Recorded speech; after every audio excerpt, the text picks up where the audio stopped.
Diabetes কেন হয়? দেখেন, আজকে আমি আপনাদেরকে একেবারে সহজভাবে বলবো। ডাক্তাররা যেভাবে বলে সেভাবে আমরা নিজেরাই তো বুঝি না। একজন সাধারণ মানুষ যে একেবারেই জানে না, সে কিভাবে বুঝবে? ডায়াবেটিস, ধরেন আপনার একটা গোডাউন রয়েছে, একটা ঘর রয়েছে। সেই ঘরের মধ্যে আপনি মালপত্র বোঝাই করছেন, একটার পর একটা ভরছেন। ভরে গেল, আর তো জায়গা নাই। এই অবস্থাটাই হচ্ছে আপনার শরীরে। আপনার শরীরের মধ্যে কোষ ওভারলোড হয়েছে। এই কোষটা ওভারলোড হওয়ার কারণেই আপনার ডায়াবেটিস হয়েছে। মানে আপনার সহজ সরল ভাষায় যদি যেভাবে আমি বললাম প্রথমে, আপনার ঘরটা ভরে গেছে।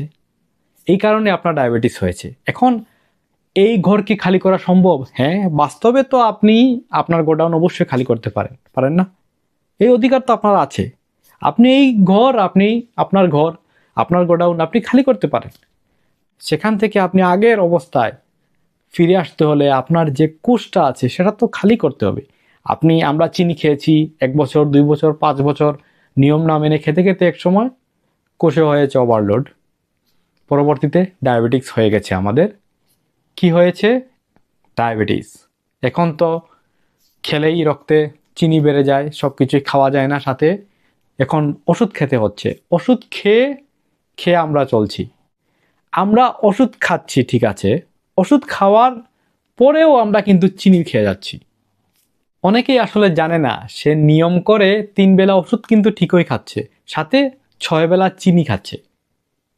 ভাত মানে চিনি, ফল মানে চিনি, দুধ মানে চিনি, রুটি মানে চিনি, মুড়ি মানে চিনি, বিস্কিট মানে চিনি, চিনি খেয়ে যাচ্ছে।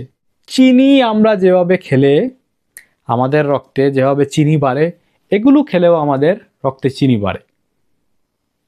তো যেহেতু আমাদের গোডাউন ভরে গেছে, সেটা খালি করতে হবে। তাহলে খালি করার জন্য আমাদেরকে একটু ডায়েট করতে হবে। এগুলো আপাতত বাদ দিয়ে আমাদেরকে চেষ্টা করতে হবে কোষটা যাতে খালি হয়ে যায়। আমাদের শরীরের যে ন্যাচারাল যে অ্যাক্টিভিটি রয়েছে, যেটা ন্যাচারাল অ্যাক্টিভিটি আমি সহজভাবেই বলি, আমাদের শরীরের যে ন্যাচারাল অ্যাক্টিভিটি, যেমন আমরা যখন ইয়াং একেবারে ছিলাম বা যাদের ডায়াবেটিস ছিল না, তখনকার সময়কার অবস্থা, যখন আপনার ছিল না ডায়াবেটিস, তখনকার সময়কার অবস্থা আপনার শরীরের কি ছিল? ন্যাচারাল অ্যাক্টিভিটি ছিল। আপনি যাই খাচ্ছেন, শরীর সেটিকে হজম করছে, সব কাজে লাগাচ্ছে। এখন এটিকে আগের অবস্থায় ফিরিয়ে আনতে হলে তো আপনাকে কিছু পদক্ষেপ নিতে হবে। আপনাকে আগে চিন্তা করতে হবে, আমি এই এই খাবার খেয়েই পর্যায়ে এসেছি, এখন এখান থেকে বেছে বেছে যেগুলোতে চিনি হয় সেগুলো আমি বাদ দিই।